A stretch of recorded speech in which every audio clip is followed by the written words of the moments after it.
Уйгуры Монгольской империи. Юань-Ши. Хроники династии Юань. Том 135. Жизнеописание 22. Уйгур Чихая, генерал, создавший лекарство от эпидемии в монгольской армии. Чихая Юэ Цзюйлянь, уйгур, вместе с Хубилай-ханом участвовал в походе на Дяюшень, изготовил лекарства из трав для лечения эпидемии в войсках, за что получил награду 50 лян белого серебра. Затем участвовал в походе сына Мункэ-хана, наследника престола Мангэ-ду, в походе на Юньнань, одержал множество побед в сражениях. В третий год эры Чжунтун 1262 год хода и Дали восстали.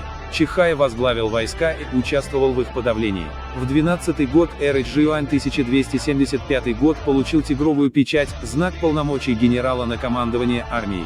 Назначен Тисинанчаши военный инспектор и следователь судебных дел по округам Лунью и Хэси. Когда Улан Сунь Хашиянь замыслил мятеж, для его усмирения он сопровождал наследника престола Мангала, князя Аньси.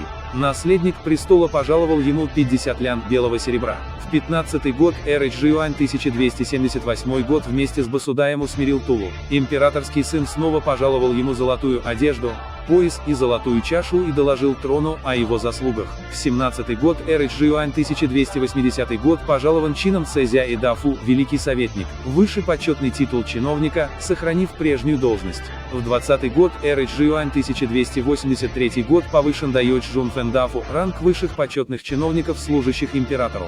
Назначен Цяньчжи Чжэнши, заместитель руководителя администрации при походной администрации Центрального секретариата по Сычуаню и других отделений Центральной палаты секретариата. Вскоре из-за болезни вернулся в Цэньчжоу. В 8-й год Дады 1304 год умер. В эпоху Чжишунь 1330 год посмертно удостоен титула Тюйчжун Сюань Ледин Юань Гунчень, преданный, явивший силу, усмиривший дальние пределы. Звание Цзишань Дафу, добродетельный сановник, высокий ранг почетных чиновников. Должности вице-губернатор Щенси. Ху Цзунь защитник войск, пожалован титулом Вэйнин Гун, князь округа Вэйнин. Посмертное имя Сян Цзин, помощник и умиротворяющий.